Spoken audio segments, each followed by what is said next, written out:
नमस्कार, सत श्री अकाल बच्चों, कैसे हो आप लोग। आज एक बहुत ही ज़्यादा एक्साइटिंग और इंटरेस्टिंग क्वेश्चन लेके आया हूँ मैं, है ना। ये भी एस.सी. वर्मा चैप्टर नंबर 5 जो न्यूटन्स लॉज ऑफ मोशंस हैं, उसका क्वेश्चन नंबर 13 है। तो आप मुझे इसका आंसर कमेंट में बताइए, है ना। बहुत ही आसान सा क्वेश्चन है, बहुत ही प्यारा, बहुत ही कॉन्सेप्चुअल क्वेश्चन है। तो बहुत दिमाग नहीं लगेगा, आपको बस सीधे क्वेश्चन पढ़ना है, उसका आंसर बताना है।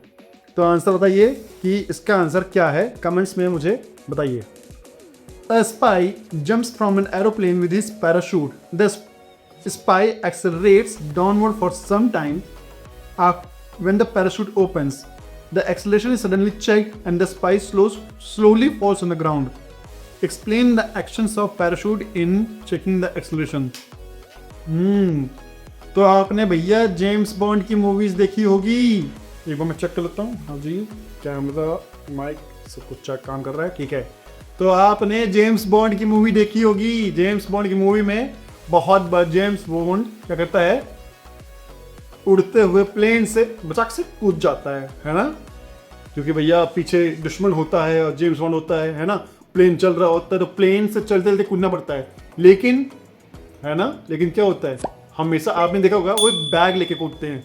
पहले बैग पहनेंगे, उसके बाद कूदेंगे। तो बैग क्या होता है, उस बैग में बच्चों पैराशूट होता है ना। तो वो पैराशूट क्या करता है, पैराशूट एयर के रेजिस्टेंस से धीरे धीरे फॉल करता है। क्योंकि एयर जब रेजिस्टेंस आ जाती है, एयर पर्टिकुलर वो बहुत बड़ा एरिया फैला देता है पैराशूट। उसकी वजह से जो एयर की रेजिस्टेंस होती है वो फोर्स को अप की तरफ पुश करती है। चलो ठीक है, मैं उसको एक बार एक्सप्लेन करता हूँ ऐसे समझा के कि ये बंदा है, ये प्लेन से कूदा है ना बच्चों। ये प्लेन से कूदा और उसके बाद इसने अपना पैराशूट खोल लिया। और जब तक वो प्लेन से कूदा था, है ना, तब तक समझिए ये बंदा है ना।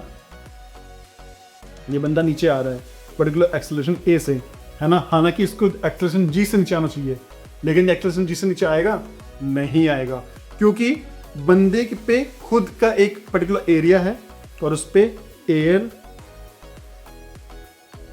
रेजिस्टेंस लग रहा होगा, है ना। सो एयर रेजिस्टेंस, लेट्स कंसीडर कि एयर रेजिस्टेंस का जो एक्सेलरेशन ए है वो ए है। सो जो इफेक्टिव इसका एक्सेलरेशन होगा बच्चों कितना हो जाएगा, g माइनस ए डाउनवर्ड हो जाएगा, है ना। एयर रेजिस्टेंस ए है, बट ये एयर रेजिस्टेंस ए पर्सन का है ना। लेकिन क्योंकि पर्सन का जो ओवरऑल एरिया होता है वो कम होता है।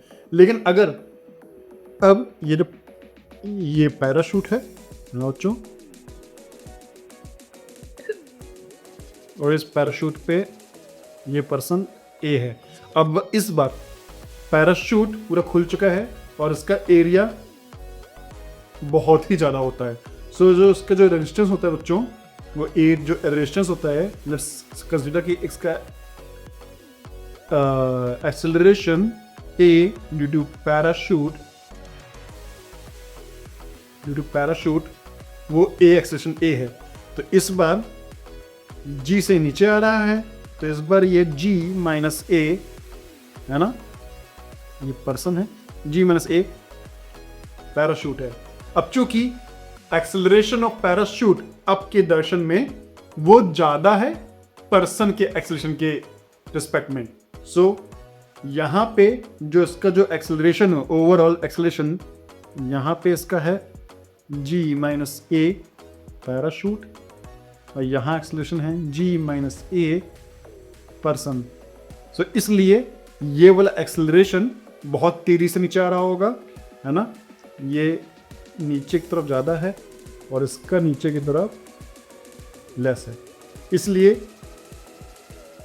जो पर्सन होगा वो बहुत ही कम एक्सेलरेशन से नीचे की तरफ आएगा, क्योंकि पैराशूट का एरिया रहता है, उसमें एयर रेजिस्टेंस ज़्यादा होती है ना। लेकिन जब पर्सन अकेले फॉल कर रहा होता है तो उसका एयर रेजिस्टेंस ऑफ जो पर्सन होता है, क्योंकि वो एरिया बहुत ही छोटा होता है एक बंदे का, है ना, तो उस पर बहुत ही कम एक्सेलरेशन अपवर्ड एयर रेजिस्टेंस लगता है, जिसकी वजह से इफेक्टिव एक्सेलरेशन g माइनस ए ज़्यादा होता है पर्सन के रिस्पेक्ट में। लेकिन जब पैराशूट खुलता है तो इफेक्टिव एक्सेलरेशन लगभग जीरो के करीब आ जाता है। एकदम जीरो नहीं होता, कुछ तो होता है, बट जीरो करीब आ जाता है।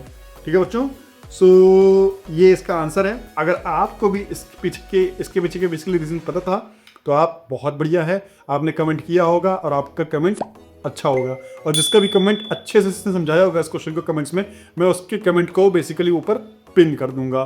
तो बच्चों अब मैं आपको मिलता हूँ एक नए एक्साइटिंग और इंटरेस्टिंग क्वेश्चन के साथ, तब तक के लिए बाय।